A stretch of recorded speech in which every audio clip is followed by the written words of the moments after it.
Big thanks to Bernhard for sponsoring this episode. I bought the cheapest brisket I could find and I'm gonna cook it with the 4-2-10 method.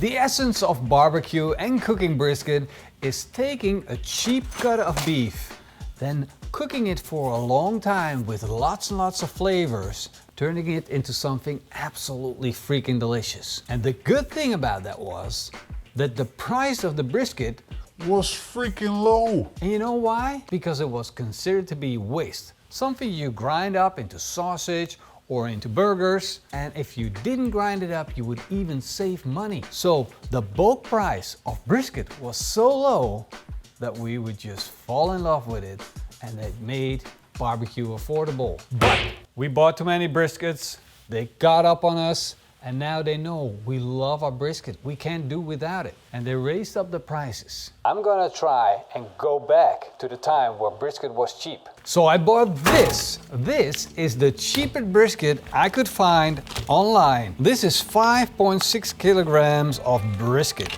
I'm gonna open it up and I'm gonna take a closer look at it. I'm really curious to see how this would be a brisket, because I never seen a brisket like this before.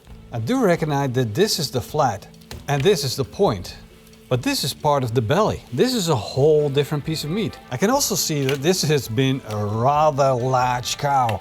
Look at the amount of meat that sits on top of it. This brisket looks to be a part of the whole brisket of an extremely large cow with a lot of muscle. I'm going to be cooking this brisket with the 4-2-10 method. The 4 is for 4 hours smoking at a temperature of 120 degrees Celsius. Then 2 hours at a higher temperature to remove any puddles that sit on the brisket. And finally, I finish it up to let it sit in the oven at a temperature of 65 degrees Celsius for 10 hours or even more. I tried this method with the most expensive and the best brisket I've ever made so far. And if I nailed this, I've proven to everyone that the 4-2-10 method is the real shizzle. The beef is rather lean. A part of the belly is still on. I'm gonna leave everything on, especially the fatty parts, because fat is what I need to make this brisket juicy.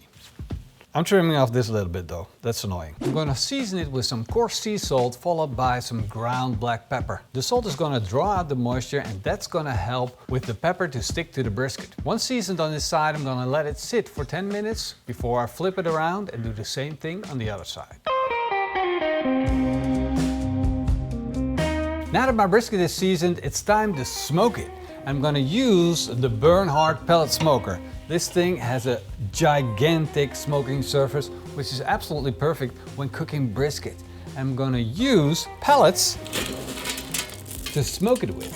These are hardwood pellets, and this is a mix of hickory and oak. And all I need to do is switch it on, turn the dial, and set it to smoke at a temperature of 120 degrees Celsius. And now, time to put this beautiful brisket on. At first I was a little bit sad about the way it looked, but now it kind of looks good with the crust and everything. So I'm gonna close the lid and let it smoke for 4 hours. 2 hours went by and I'm gonna take a look at the brisket. And the look is not what I expected it to be. We got that crust, which is a good thing. Look at that beautiful crust that we built up, but we don't have that bark setting up like the way I want to. Good thing though is we got a nice red smoke color here popping up. That's a good thing. Now the next step would be getting rid of the puddles. I'm gonna follow through on this test and I'm gonna raise up the temperature to 140 degrees Celsius and I'm gonna let it run for 2 hours. Let's take a look. Whoa, that is really, really nice. We got that beautiful color from the smoke. This looks way better. It started to look promising, so it's time to wrap this brisket up. I'm gonna put some molten beef tallow on that butcher's paper and I'm gonna use a little bit more than normal because it might help this cheap brisket become the perfect brisket. Then I'm gonna wrap it up, put some water in a tray, put a rack in, place the brisket on top, seal off the tray with aluminum foil, making sure I'm sealing in all of that moisture. Then this whole package goes into my oven in the house at 65 degrees Celsius for 10 hours. There she is, the 4-2-10 brisket. And not just any brisket, the cheapest one. If this works, I've proven the 4-2-10 method. If it didn't work, I'm gonna blame it on cheap brisket, that's for sure. A little bit of moisture in the bottom. That's a good sign. Oh. Look at that. What a beautiful brisket. It looks really good. Nice and steamy.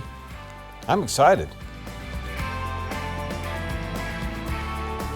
Just look at how beautiful that is.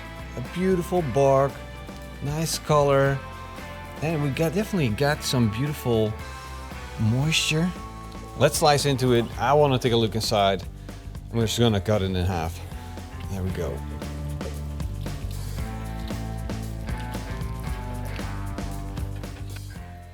Oh, I can't believe how juicy this turned out. Of course, this part is a part that normally doesn't sit on the brisket, but it kind of looks good. Oh, look at that. It just pulls, no problem. I really had some serious doubts going into this, but I would probably bet against it. I would put 80-20 that it would fail. But so far, it's looking good. I haven't tasted it yet, but I'm excited. Well, there we go. Without further ado, first the beef. It's not bad. The flavor of the beef is like an old grass-fed cow, but I'm being very, very specific. The flavor with beef is up here, pork is right there. This is more towards the pork side of the amount of flavor that you get from the meat. Here we have a little piece with bark, with smoke ring. I'm gonna try that. That's good. It has more flavor. The difference is very clear between this and a beautiful Wagyu brisket, for instance, or like a mighty Black Angus, a prime brisket. These things stand out so far above this brisket, but you also pay so much more. I paid 60 euros for this, where I would normally pay around 250 euros for a brisket. Would I say don't use this brisket because it's so bad? Oh, it's way better than I expected. 65 euros is a fantastic price to barbecue at. And if you're able to take lean beef to this level with that 4-2-10 method, you're a golden winner. You are an absolute master. And that's what this 4-2-10 method is about.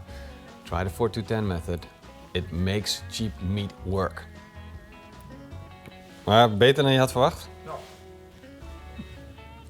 Ja, niet slecht. Niet slecht? Nee.